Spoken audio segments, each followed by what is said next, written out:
Ep.6. The book of Revelation ni prophecy inatuonyesha events za the present times. Hii prophecy tutaielewa ikiwa tuko na the godly character ndani yetu. Juu the godly character ndio inaweza elewa a godly prophecy. Bila the godly character ndani yako ama ndani yetu hatuwezi elewa revelation ya hii prophecy. The godly character huwa ina reveal hii revelation kwa followers wake pekee.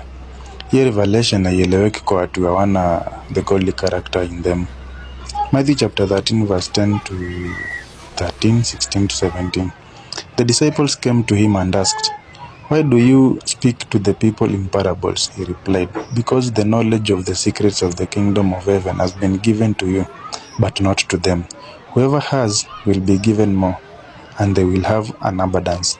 Whoever does not have, even what they have will be taken from them. This is why I speak to them in parables. Though seeing, they do not see. Though hearing, they do not hear or understand. But blessed are your eyes, because they see, and your ears, because they hear. For truly I tell you, many prophets and righteous people long to see what you see, but did not see it, and to hear what you hear, but did not hear it." Matthew ina confirm knowledge ya secrets za kingdom ya God inapewa kwa wenye wamekubali kukua na the godly character ndani yao, ama wamekubali kufuata the godly character, ama wamekubali kufuata justice na righteousness.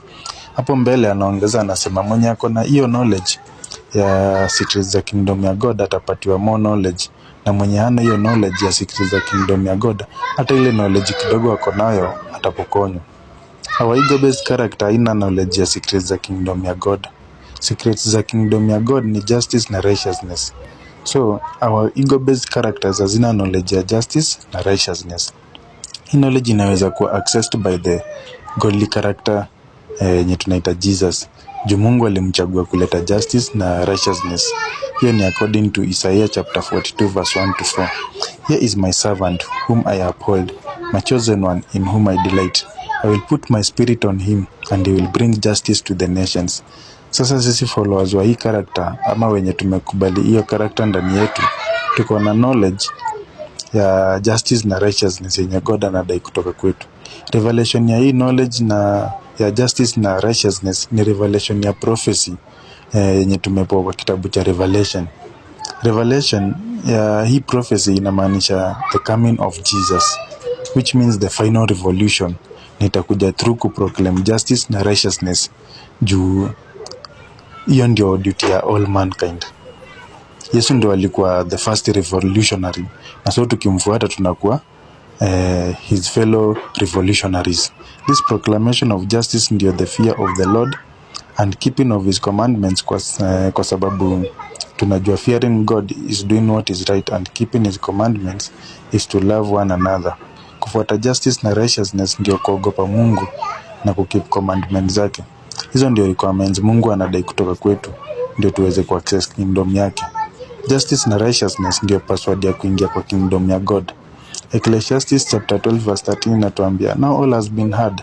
Here is what is the conclusion of the matter. Fear God and keep his commandments, for this is the duty of all mankind." The character Jesus inapea Johnny message ndio John ilete kwetu hapa duniani kwa wakati wenye tuko. Sisi ndio the 7 churches zenye John alitumia hii ujumbe yenye Yesu alimpatia.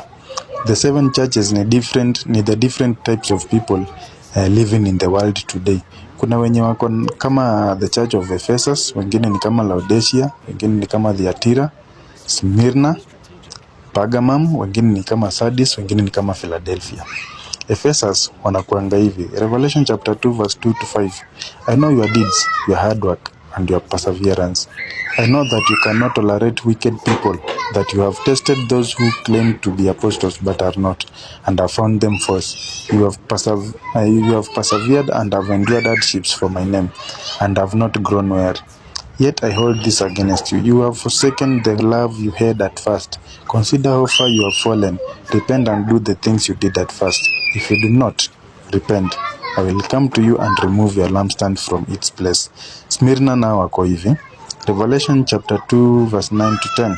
"I know your afflictions and your poverty, yet you are rich. I know about the slander of those who say they are Jews and are not, but are a synagogue of Satan. Do not be afraid of what you are about to suffer. I tell you, the devil will put some of you in prison to test you, and you will suffer persecution for 10 days. Be faithful even to the point of death, and I will give you life as your victor's crown. Pagamam now wako hivi. Revelation chapter 2 verse 13 to 16. I know where you live, where Satan has his throne, yet you remain true to my name. You did not renounce your faith in me, not even in the days of Antipas, my faithful witness, who was put to death in your city, where Satan lives. Nevertheless, I have a few things against you. There are some among you who hold to the teaching of Balaam, who taught Balak to entice Israelites to sin, so that they ate food sacrificed to idols and committed sexual immorality. Likewise, you also have those who hold to the teaching of the Nicolaitans. Repent therefore, otherwise I will soon come to you and will fight against them with the sword of my mouth.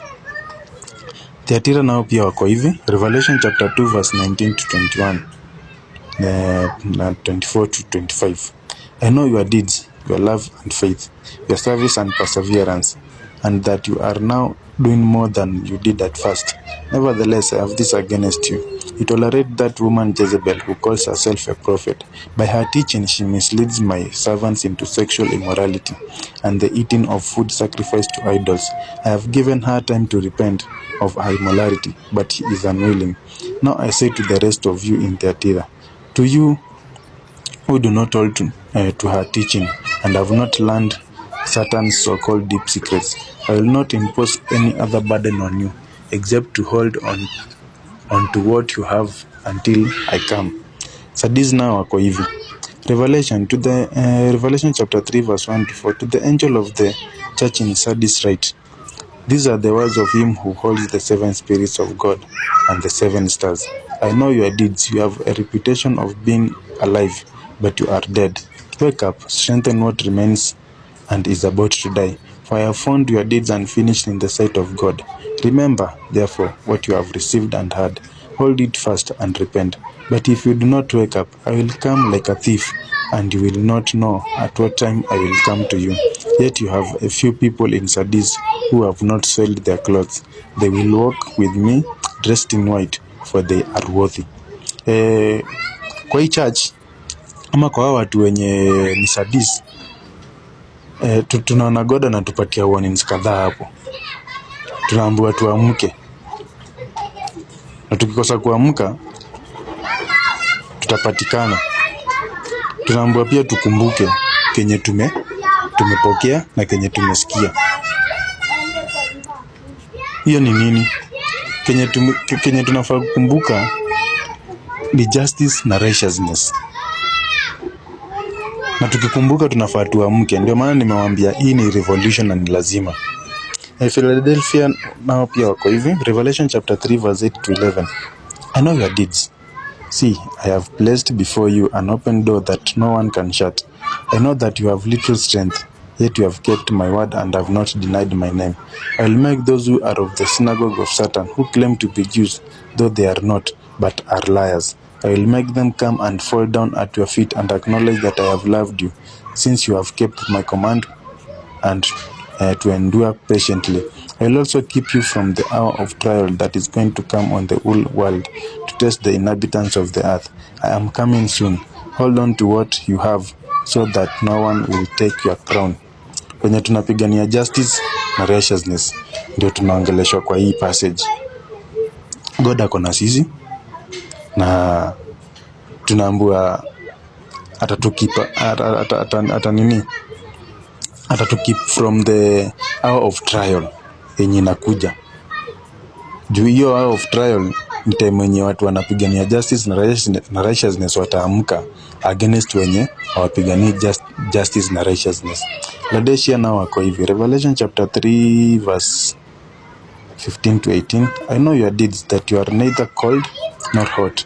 I wish you were either one or the other. So because you are lukewarm, neither hot nor cold, I am about to spit you out of my mouth.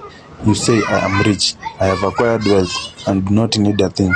But you do not realize that you are wretched, pitiful, poor, blind, and naked. I counsel you to buy from me gold refined in the fire, so you can become rich, and white clothes to wear, so you can cover your shameful nakedness, and salve to put on your eyes, so you can see. Vitu za kwanza kuonekana kwa hii vision yenye John aliona ilikuwa 7 golden lampstands, someone like a son of man, 7 stars na double-edged sword. Meaning ya hizi vitu John aliona ndio itatusaidia kupata revelation hii prophecy. Revelation chapter 1 verse 12 to 13 and verse 16. I turned around to see the voice that was speaking to me. And when I turned, I saw 7 golden lampstands. And among the lampstands was someone like a son of man, dressed in a robe, reaching down to his feet, and with a golden sash around his chest. In his right hand he held 7 stars, and coming out of his mouth was a sharp double-edged sword. His face was like the sun shining in all its brilliance. The 7 golden lampstands ni sisi believers, those who have the character Jesus in them. The someone like son of a man ni the godly character yenye tunaita Jesus Christ. The stars zenye ziko kwa mkono ya the godly character ni the 7 spirits of God, na hizo spirits za God ni traits za hii godly character yenye inaitwa Yesu. Hizo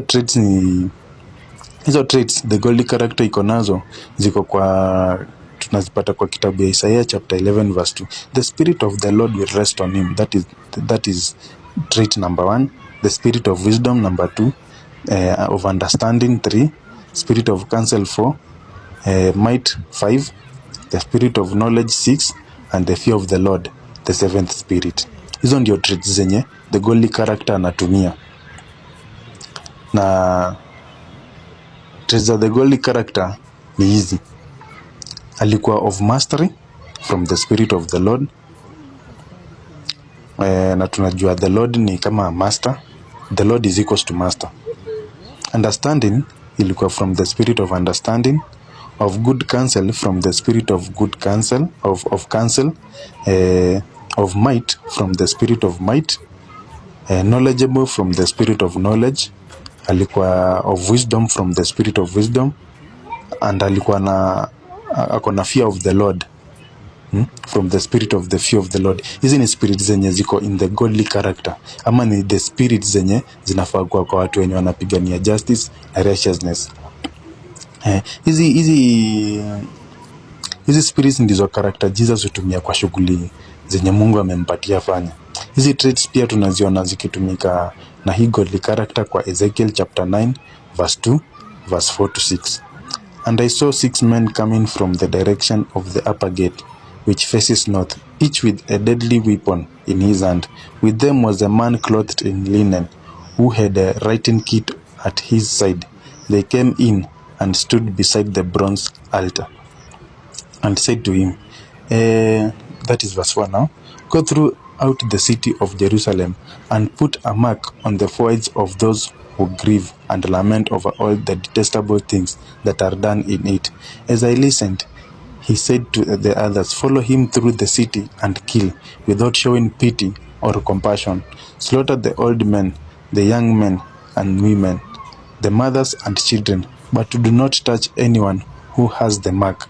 Begin at my sanctuary. So they began with the old men who were in front of the temple. The character Jesus ndio the man clothed with linen, na ndio the master, ama the spirit of the Lord. The other 6 men ndio the other 6 spirits, ama the other 6 traits, which is wisdom, might, counsel, fear of the Lord, knowledge na understanding. The killing yenye hizi spirits zinafanya ni the killing of the ego-based characters in the people of the world, ama the killing of injustices and unrighteousness. The godly character inatumia hizi traits kuproclaim na kuestablish justice na righteousness, na tunajua hii establishment ya justice na righteousness inaua the ego-based characters. Mungu anatumia justice na righteousness kumaliza darkness ama kumaliza sin. Kumaliza sin ni kumaliza injustices na unrighteousness. Ukiwa na hizi character traits ndani yako, inamaanisha uko na uwezo wa kuestablish justice na righteousness kama venye Yesu alikuwa anafanya. Tumepewa hizi traits zitusaidie kupigana na injustices na unrighteousness zenye zinafanyika hapa Kenya ama hapa duniani. In other words, tumepewa hizi traits zitusaidie kupigana na darkness ama kupigana na sin yenye iko ndani yetu, juu sin inakuanga ndani yetu.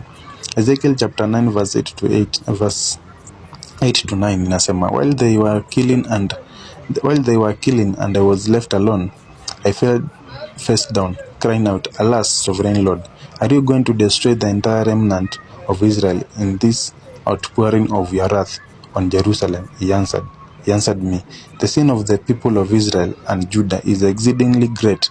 The land is full of bloodshed, and the city is full of injustice. They say, the Lord has forsaken the land, the Lord does not see. Hizo trait saba ama hizo spirit saba ndizo malaika wa the seven churches zenye tumeona hapo juu, na tumejua churches ni sisi believers. So hizi traits ni malaika wetu wenye wanatuongoza. Hizi traits ndio zinafaa kutuongoza kupiga shughuli ya God. It means God ametupatia hizi traits zituongoze kupigana na darkness. Kama uko na hizi traits, that is wisdom, knowledge, understanding, might, counsel, fear of the Lord na mastery, ama kukua master, ama kukua the spirit of the Lord, ama umekubali kutumika na God. Juu ukikubali kutumika na God unakuwa a spirit of God. Lazima utokee kwa maandamano, tupiganie justice na righteousness, ndio tumalize sin ama tumalize darkness yenye iko ndani yetu ama yenye iko kati yetu. Juu sin haiko nje yetu, sin iko ndani yetu. Sin inatoka ndani yetu. Tupatane episode next ni I think ni episode 7. And sympathizers in Nairobi. The second phase, the Swinnerton Plan, adopted the creation of major agrarian reforms. The goal of the reform was to create family holdings that were large enough to keep families self-sufficient in food. And the final phase was the villagization program for more than 1 million rural Kikuyu. The program began in June 1954, and within 18 months, 1,050,899 Kikuyu in the reserves were resettled in some 230,000 huts. However, different coercive measures such as a communal labor, collective fines, and further confiscation of land and property were also initiated.